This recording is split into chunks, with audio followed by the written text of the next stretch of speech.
Something was causing it to happen, so I was trying to go the route of naturally fixing it and solving the problem rather than having something take it out and then it just come back again.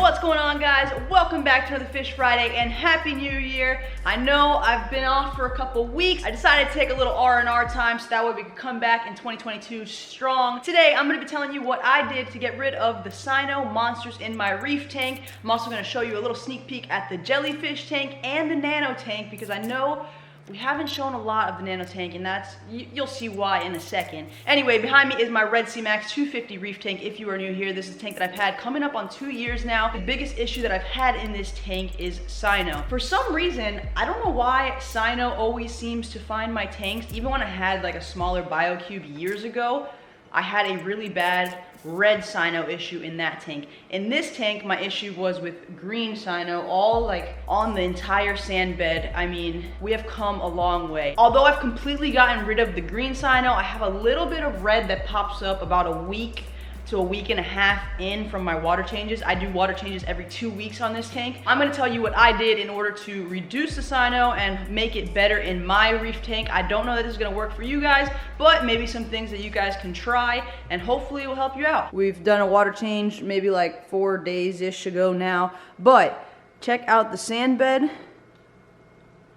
You know, it's not completely clean, but it is a pretty clean sand bed. And now literally compare that to what my tank was looking like a couple months ago. Like the sand bed was just horrendous. It was just completely green. You could barely see any white. I had it even growing all in the rock work. It was just getting out of control. It was really, really bad. I know a lot of people recommended things like ChemiClean. Something was causing it to happen, so I was trying to go the route of naturally fixing it and solving the problem rather than having something take it out and then it just come back again. So that's kind of why I took the slower approach rather than just like a quick add some stuff, add some bubblers and just knock it all out at once. Everything in the tank is honestly looking really good. My grafted Monty is like growing on the back wall, mixing in with the red one. I had another rock of grafted Monty here that I actually ended up selling because it just kept getting stung by this green spongalis anyway. Haven't had any issues with the leather touching the Monty yet, which is also really good. The acro itself, look at it. It's sticking out of the water now.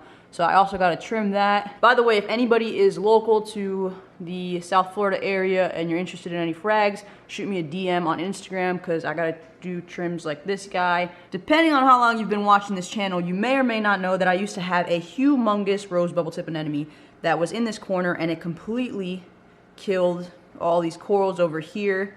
Unfortunately, it died in the process of trying to remove it, but I didn't think this was going to survive at all. There was a little tiny piece left on the rock hidden behind what the anemone couldn't get, and it has grown back into this, which is insane. It's pretty much at least the same size or bigger than it was before, and it's just crazy. The bubblegum digi has also started to come back since I've been getting my levels in check. I don't know what the heck is going on here, but the season's greeting has surrounded a tip of the bubblegum digi and it kind of looks like it's like morphing together. I don't know what's gonna happen there, but we're just gonna let it ride. Finally got the war coral to start growing. It was bumping around on the other side of the tank. I stuck it in there and it really likes that spot. My torch garden is no longer. I had a NYX torch that just recently melted away on me, which I am super pissed about. Honestly, the reason that I'm pretty pissed about it is because like, it was a nice torch, but honestly, I didn't like completely love it just because I felt like it didn't pop that much. Like my cheaper torches looked better in my personal opinion. So I was contemplating selling it, but I just didn't sell it because I was like, well, that's the most expensive piece of coral in my tank, so let me just keep it. So, you know, I have a nice designer coral piece in there. Well, my ass should have sold that thing because now I missed out on 300 bucks because it freaking died. So I think two things could have happened. One, it fell into the sand bed for like a day before I missed it. I put it back up and it was looking fine. It was chilling normal on the sand bed and it was looking fine, but a week later is when it kind of just like browned out and melted away. So I don't know if it was a delayed reaction from the sand or my calcium also dropped a little bit to like the mid 300s. I usually keep it between 4 and 450. So the dip in calcium could have also caused that to happen. Yeah, anyway, I freaking lost out on 300 bucks, so that sucks. But what are you gonna do? Everything on the sand bed is growing awesome now because it's not getting freaking suffocated by the cyano. Like, look at these rainbow trolls. This started with, I think, 4 polyps, maybe 3. I'm pretty sure I put 4 already into the nano tank, and I also have fragged off, I think, 1 other thing. But they are a full disc almost. There's just that little patch in the back missing. Raptors are looking sick. Banana, whatever the heck that thing's called, is looking sick. Duncan and my trained clownfish are loving life in there. Awesome growth over here as well with the jingle bells and whatever that space one is. Finally got some growth on the green slimer, and I temporarily moved this chalice up here because that is going to get hammers. I got a bunch of Christmas coral money, so we are going to be going on a shopping spree pretty soon. So that will be a little flowy hammer garden over there, hopefully. Have a bunch of grafted Montes in the process of growing. If you want any of those, hit me up. Over here, this was, I popped it off of my Zoa garden, and it was a nice little mix of King Midas and Eagle Eyes. I might cut it in half, I might not. Also, for the sale. 3 polyps now of Grandmaster Crack. I'm also considering selling those. I don't know yet. And then I also have the acid trips right next to it with 3 and a 4th polyp starting. Those I am definitely going to sell. I'm just not sure if I'm doing, if I'm gonna break them in half and do like 2 polyps and like keep some for it to grow. But those are gonna be for sale for sure. By the way, if you guys are new here, make sure to check out the merch after this video. The link is gonna be in the description, shopleda.com. We got dope shirts, fish shirts, hats, stickers. Check out the stickers. TGIFF stickers, Leda tank stickers. Obviously, you're gonna want a picture of my face, because you know, why not? And then we got the dope P stickers. Check out the merch, support the channel. That way I can keep going on adventures and bring you guys dope content. Also, like this video because that's free and it really helps me out. So the cyano. Step 1 is that my phosphates were out of control. So what I did was I switched from my just regular ChemiPure Elite and I switched to running GFO and carbon. I didn't run them in a reactor. I didn't run them in anything crazy. I'm sure that would have worked much better, but I wasn't trying to do all that, to be honest. So I just put them in media bags and threw them in my media basket in the back. And I mean, it seemed to work. Granted, I'm sure it's not working as well, but it did the job. I was running the GFO, and for a while, I had to switch it out like every, I don't know. I did it the first like 4 times, like every week, every 2 weeks, just because I felt like it was getting exhausted quickly. The carbon, I let it roll. I've only changed it once in the past like 4 months or something like that, and that's only because my levels were so high. I feel like I needed to switch it out and get some new stuff going. Now that everything's kind of under control, I'm going to try to switch back to ChemiPure Elite and see if that's enough GFO to kind of keep everything in check. Might not be. I might have to switch back to the GFO, but worth a try. Step 2, which I think made a humongous difference, is I started running those magic pads. They're really called polishing pads. I just call them magic pads because why not? And this is what it looks like, basically. It's just very thin, or very, like, dense in terms of, I don't know what I'm freaking trying to say, but it just works really good at catching all the stuff that gets through your normal filter floss. I also started cleaning my filter floss and stuff more often. Before, I would do it, like, once a week. Now I'm doing it, like, every 3 days just to keep everything cleaner.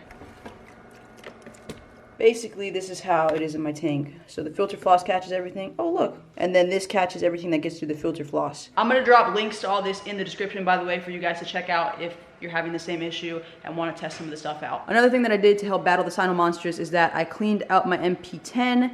I did the whole vinegar bath. It obviously needs it again now.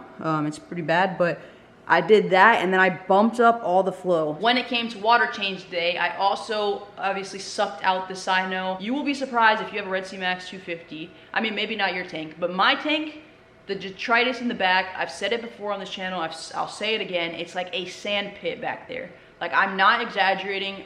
If I stick the siphon all the way down there, you'll just see the entire tube just turn sandy. It is full of detritus back there, and I think that is a big, like nutrients holder back there as well. I think that is also responsible for a lot of the stuff. Oh, I almost forgot to also help reduce the phosphates, which I think is a big thing as well. I was running in the back just because they came with my tank 2 years ago when I got it, and I was kind of just getting into things again, and I didn't really, I mean, I still don't know much, but anyway, there was a bag of pebbles and a bag of ceramics in the back.